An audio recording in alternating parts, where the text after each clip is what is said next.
with the online sets, oh my goodness, they had some amazing ones throughout the entirety of the online era, and now we're going to be seeing this game 1 with them offline, but this time no Cloud. It's going to be Pyra and Mythra versus Palutena.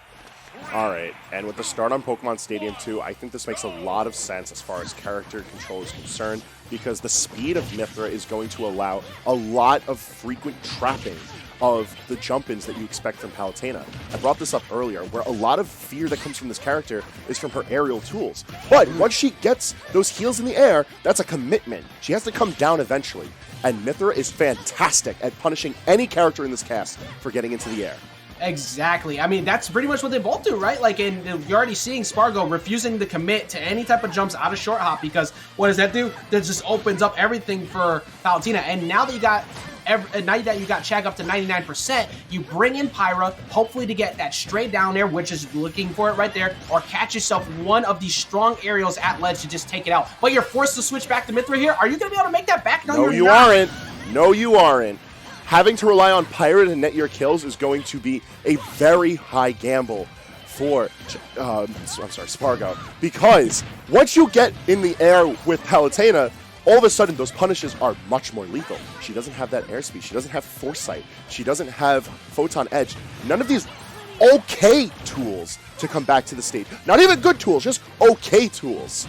Yeah, and one of the things that's just so good about Chag in general is not only the ledge trapping, which we've seen all day, he's an incredible ledge trapper, but reverse edge guards. If you are not paying attention off stage, he will get aggressive on you and tear you up, but that up B is going to take him out for trying to jump away from that situation and put Spargo right back in this game. Yeah, no, this is going to be a very even-handed set, I feel, because as long as the battle's on the ground, I genuinely feel this is a Spargo win. Once the battle takes itself to the skies, and especially off stage, it's a Chag win. Yep. Like, and ooh, you gotta watch out for your jump when Spargo switches to Pyra right there, because even though you're only at 48%, it sends you so far away that you might just not be able to make that back. Speaking of not being able to make it back or touch the ground or anything, it's Spargo, because after he got put into disadvantage, he got read so hard, like 3 times in a row, and that's gonna be a Chag stock. It's really a damned if you do, damned if you don't kind of situation, because it's either you try and stall in the air as Pyra, and then you just invite yourself to more damage from Chag sharking you, or you go off stage and things are lethal immediately. Very confident start to the set as Chag takes game 1. It's about damn time. I've been hyping up the fact that Chag goes for down airs all the time, and we haven't seen a single one until the move is active for 1 frame and is like the size of one of her feet. It's one of her quote unquote, like, does she have a bad move? Not really, but she, like, that down air is still a spike, and we see Chag do that all the time, and that time catches him slipping. Even if it didn't KO, would have probably forced him so low that Chag would have found him with a nair down there anyways, and that was just incredible game. Most of that came from Spargo overextending, which is kind of crazy because usually Spargo is really good at keeping pressure on, but the moment you give Chag just a simple opening, he blew him up over and over again. Yeah, it's one of the fatal flaws of Pyra and Mythra is that Mythra might have a fantastic matchup against a character by way of how she's able to utilize her tools to command stage control and rack up damage. That doesn't speak synonymously for how Pyra can handle the character. Oh, and yeah, it's dead. Well, I'm pretty sure that was just auto-reticle. I'm almost certain just auto-reticle got it in. Remember what I said earlier when Chag has, like, some of the most consistent 0 to death or near 0 to deaths, but some of them also been some of the lamest ones we've seen? That was another one, but you know what? You take it. Like, just, if somebody's going to lose their jump right there and you catch them with the auto-reticle, take it, because why go off stage and drop nair right there? Like, one of the few weaknesses of Pyra Mythra is the fact that the recovery isn't the greatest. You also have to account for the fact that because of how fast-paced Chag's been playing in this match, the ability for Pyra to completely annihilate you at the ledge is not quite invalidated, but definitely minimized. Because while all of her moves are really strong, they're not exactly very fast. Yeah, and I am just so impressed time and time again by how confident it is. Never mind. So I was gonna say Chag does really good at being aggressive in scary spots at kill percent. He uses the up B right at you while you're on the ground, while you possibly get punished. It messes people up because usually people would be scared in those situations, but it's kind of been messing up Spargo's timing other than that up air. Boxing it out for center stage, though, has consistently gone in favor of Spargo, which I find very impressive given how this has just been like, ludicrously in favor of Chag the moment we can get near, right? Not even just near the ledge, past the platform. That little bit of space before you reach the metal earnings of PS2 have been where these matches fall absolutely in favor of Chag. Yeah, absolutely. Oh, right, there you go. Somebody knows. Don't fall asleep on Chag when he's looking at you off stage. You may think you have an edge guard, but there's probably an explosive flame. And speaking of explosive hits, that is another one right there. But unfortunately, it was coast to coast and did not get the KO. Yeah, the percentages just aren't there yet to accomplish that. Up smash out of shield, actually really smart option from Spargo as he presses even further. Yeah, you think that you can punish that, but the frame data on that is actually really fast. So, well, actually, everything is very fast for Mythra, but that F tilt covers so much range, you don't even need to commit to a smash attack. But the back air, also one of the tried and true options from Palu when you're stuck against the ledge like that. It's just a fantastic reversal option because the fact that it's able to just guard forward with its invincibility on the shield itself lets you contest that space. Yeah, right now, you like an option to contest landing. The down air finally gets something, and look at... Alright, you know, that was only 26%, but I was going to say, look at the opening that Spargo got off of finally being able to find that aggressive down air, and that's why you're seeing Chag is being, like, just willing to beat him so high up. But if that down air connected in that position that it was, that might have been the game going to Spargo. That was an incredibly dangerous air dodge that I'm amazed did not get punished in anyway. Spargo's going to have to be careful moving forward.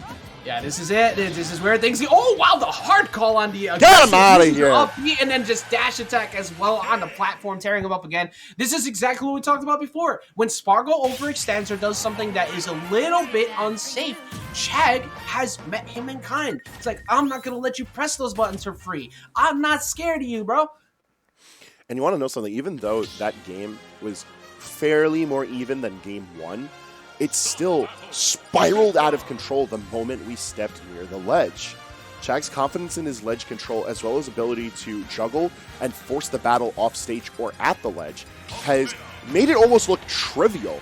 We're on the verge of a 3-0 in winners finals. Yeah, dude, man, I was not prepared for that. I will say, and you know what? That's just really on Chag being that good at handling disadvantage, because he has definitely got a read on how this matchup works, but it's been even for the most part until the very end when Spargo makes literally one simple mistake and Chag has just been able to seal the deal sooner. I feel like the adjustments that need to be made from Spargo here, and this is a rather tall order, but staying almost exclusively to Mythra, unless you're absolutely certain you can't get punished for pressing a button as Pyra. Oh, like that. Fantastic!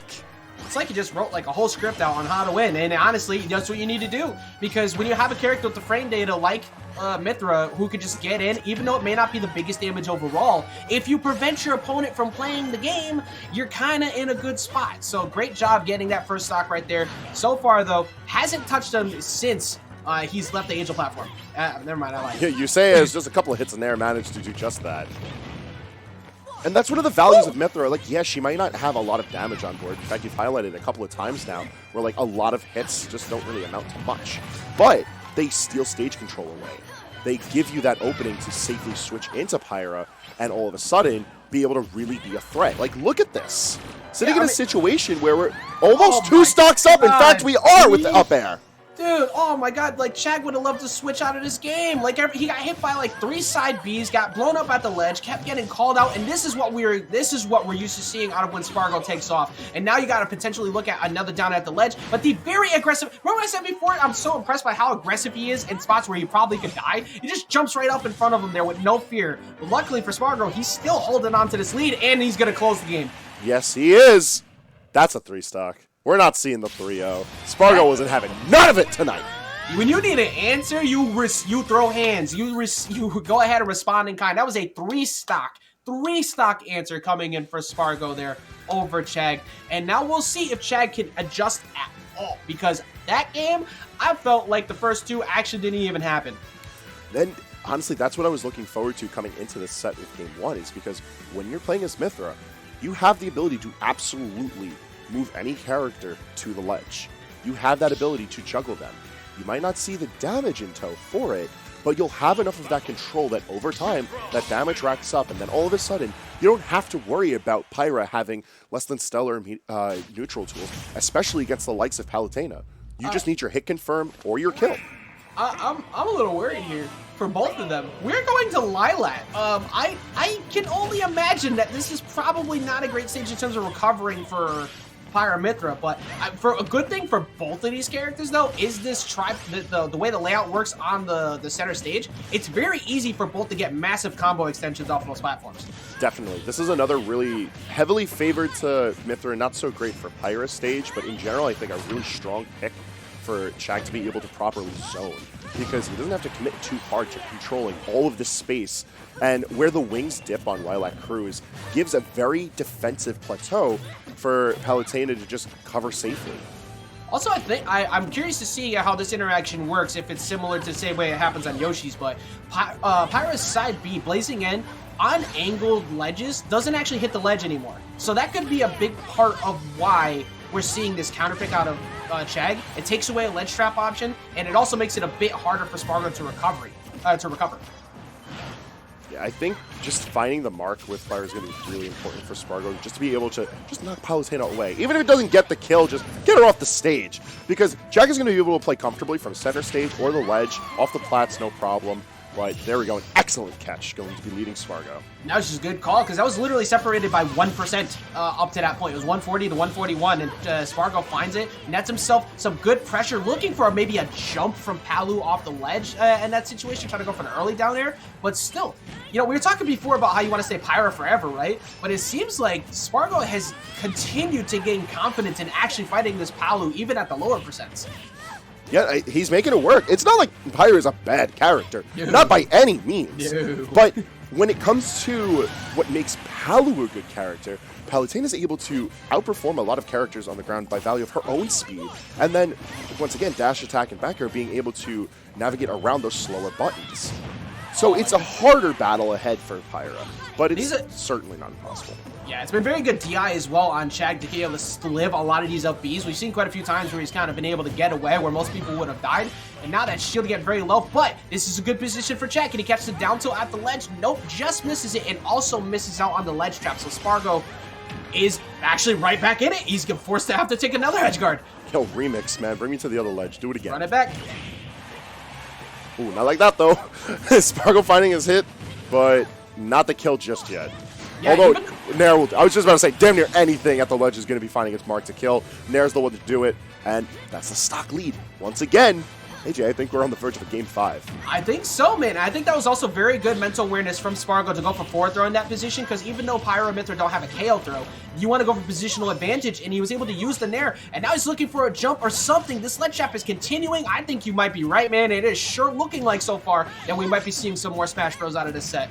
Yes, sir, especially as this ledge trap continues. Finding the marks with the heavier hits with Pyra a bit more of a difficult task, as Chag is very willing to just retreat to the ledge, even if he can't turn one of those reversals we've previously seen in the set. Just needs breathing room. What he needs to do is end out the stock here and now, and that's what he's going to do. Down throw, back air, finds its mark. 53% relative ease. Yeah, exactly. 53% is nothing to a Palu, but 77% is a lot to a near-dead Palu. You better start getting some hits right now. Spargo has already switched off to Pyra, looking like he's trying to put the KO on the board, tried to read it, air dodge, maybe down onto that platform or a tech chase, but did not get it. However, the downer keeps his pressure up. Spargo is only 7% here on this third stock. Yeah, my man's this big chill, and this was actually like a really good game for him. I feel like this was just a solid display of being able to bout out in neutral with Pyra or Mythra, showcasing how Mythra just funnels the battle to the ledge. And Chag, when he's at the ledge but not on his own call, certainly seeming to be able to struggle a bit as the Aegis managed to lock in Game 4. And just like that, we have our first Game 5 of the night. I am so happy that this set turned out the way it did so far, because I was hyping this up so much before this started that this was going to be a good set. And then we saw a near body bag straight trip to the corner that would have happened with that 3-0. And then Game 3 happened where Spargo ripped everything apart. Game 4 much closer, but Hangman, how are you feeling? Do you have any type of confident prediction as we go into game number 5 here? Well, I'm going to be honest with you. I'm a believer in Spargo. I'm a believer in the Pyra Mythra. I really think this character's got what it takes, and I think Spargo's starting to find a really good rhythm for breaking through to how Chag is able to build up a wall. That all being said, though, Chag's still got, you know, his pulse on the board, and he's certainly not giving these games to Spargo easy. True enough. I mean, hey, everybody in the chat, I already see a bunch of people getting into it. I want to see Vamos Spargo, Vamos Chag as we get into Game 5 here on Kalos. Who is going to be the one to take it and get themselves onto winner's side of Grand Finals? This is a very interesting stage choice because I feel like Spargo can navigate the stage really well with Pyra and Mythra. I feel like can rack up the damage for free, get a lot of really good damage, but Chag's defensive play is going to be heightened so well by this stage's layout, and we already see an immediate lead, so there's that much less reason for Chag to press forward and overextend. Exactly, and then getting that first early lead off of the start here, and then you see trying to just read a couple tech chase options, find himself a couple hits, but so far Chag is only taking 43% to the while Spargo looking at 43% on a whole stock down. This is at least been very good. Also, I gotta say something. Do you ever think that maybe the Pokemon like League people who are working there ever question everybody just kind of like, you know, fighting with hands inside their building? Like, I feel bad he's got to. Not the Kalos Pokemon League. They're all madmen. That's, well, I mean, you know, nobody's there because nobody really played X and Y. But as we get into, oh my God, that is another stock coming in from Chag, currently looking at a 3-stock-to-1 lead. What is happening here in this Game 5? Spargo's whole momentum is just being destroyed. It's just a lot of space. It's so much space to properly navigate, and to be able to do it effectively against Chag's wall of defenses is asking a lot. And one thing that I think is a really important aspect of the stage, why I do feel like it's a solid counterpick into the Aegis, is because Pyra isn't able to kill as proficiently. Yeah, and especially with the Kalos stage pick, and almost, I believed he might not have died to that for a second because of Kalos and the DI that Chag's had all day. But 40%, Spargo has had some masterclass stocks so far, but so far, you said it before, the defense, the control from Chag has been on point. Spargo has to turn it up a notch like we've seen him do it before if we want to see him move on. Just this constant pressure out to the platform. Controlling that platform is also really important for